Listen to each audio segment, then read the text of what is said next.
Hello there, welcome to Junior High Art.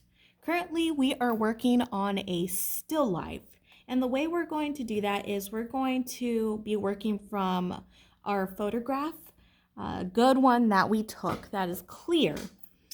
The thing that is most important about your still life is that you draw it big enough to where you feel comfortable shading it in. I used an 18 by 12 inch sheet of paper, what I have available in the art room, to draw my skull here in the center. It's a little hard to see because I've drawn it lightly to start off with. So you want to try to fill up the page as much as you can.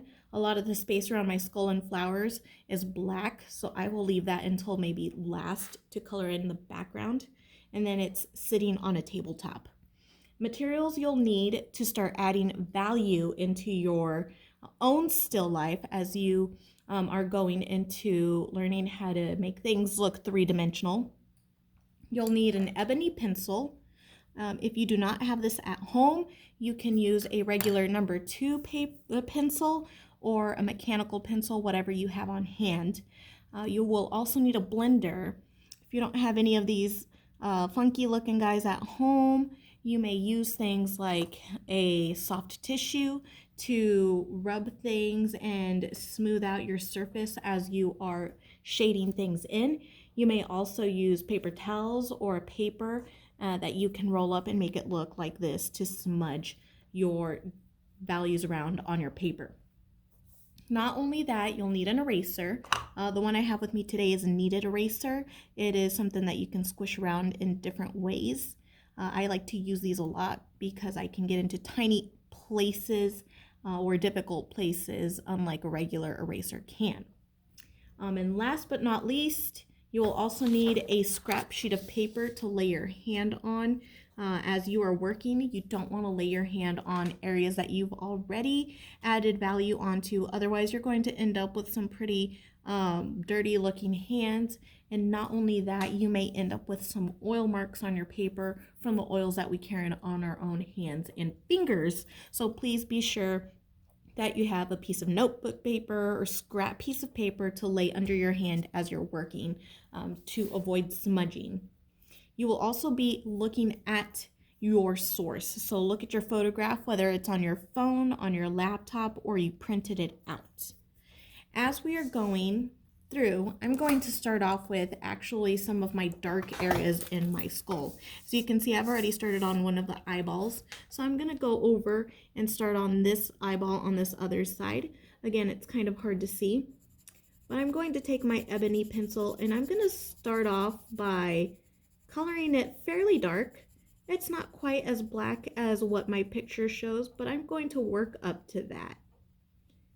If I start off by pressing really hard on my pencil and applying too much pressure at once, you might end up breaking your pencil. So you really want to be careful with those kinds of things. Otherwise, again, you'll end up with broken things, or you will end up making marks that are too dark that you can't erase. Once you have that filled in, I'm going to go ahead and go in with my blender to smooth out that surface because I see a couple of white areas here. But I also have on my picture areas where right outside of the skull I can't get, but they are a dark gray. So I'm going to go in and actually blend a little outside the lines to get a nice dark gray color.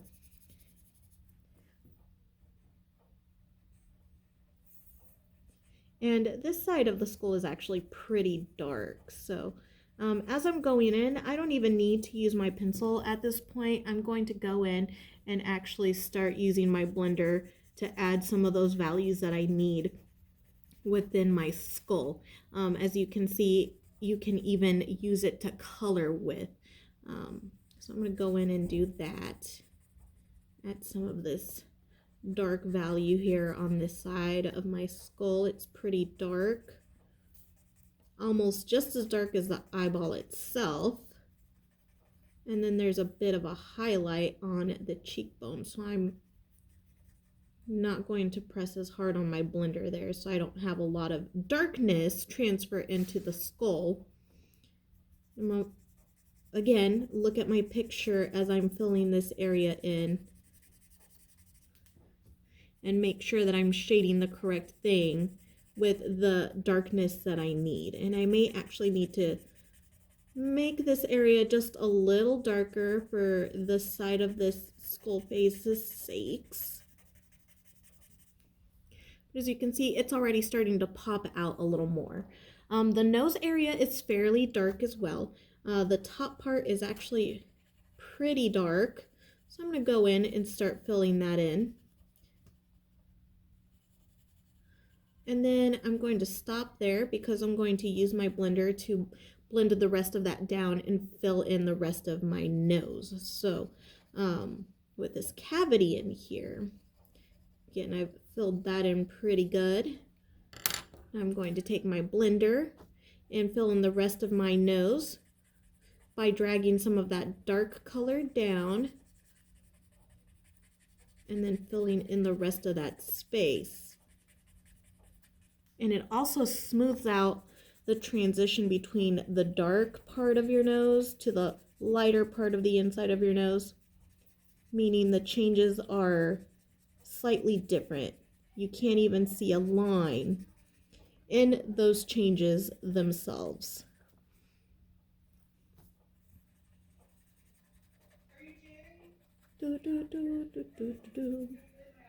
Let's see, just blending this out and really making those sections a little smoother because in my picture itself, it's not so harsh. There you go, and there's my nose part of my skull. Another dark portion of my skull is right in the cheekbone area. So I'm going to go in and lightly, because it's not quite black in there, I'm going to lightly with my pencil start filling in a little bit. I'm going to try to avoid adding any lines there. And then I'm going to stop right there. And with my blender, I'm going to go in and start blending these sections in.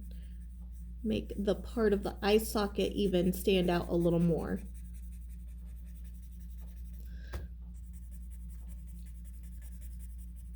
There you go. This is still kind of a part of the cheek area here, going into the jawline. And this isn't quite as dark in my picture, so I'm not going to use my pencil to add any more into that.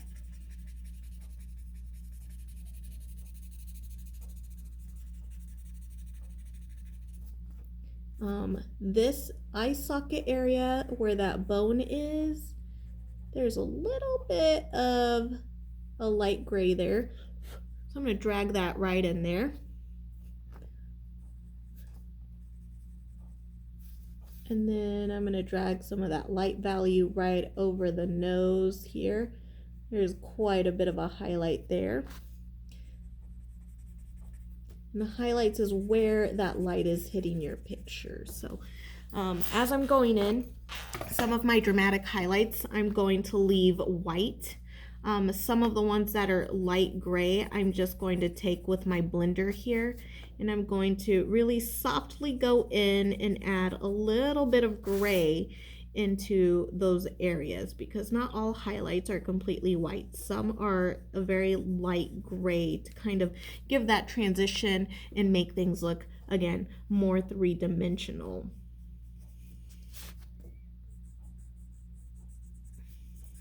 All right.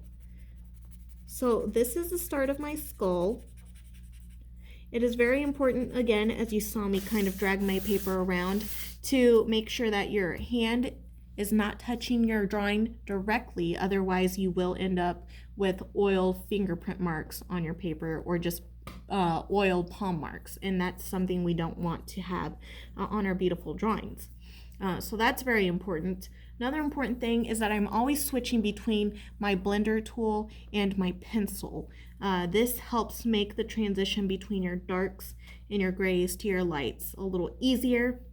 You normally don't see a lot of lines and marks they kind of start to disappear using the blender there, so it looks like a smooth surface, kind of like it's been airbrushed, like when you see a paint job on a car that has a drawing or a painting on it. That's kind of what the transition looks like. But this is how I personally get started on drawings. So I will leave you with that to start on your own still life drawing at home. If you have any questions or concerns, please feel free to email me at my school email. Otherwise, I hope you have a great time creating. Please use the materials you have at home. I don't want you to go out of your way to buy new materials. Use any kind of pencils you may have on hand, and the blenders, these can be made very easy. You may even use a cotton ear swab to blend things around. That's pretty easy as well. Well, thank you again for tuning in. Have a wonderful time creating. I will see you back later.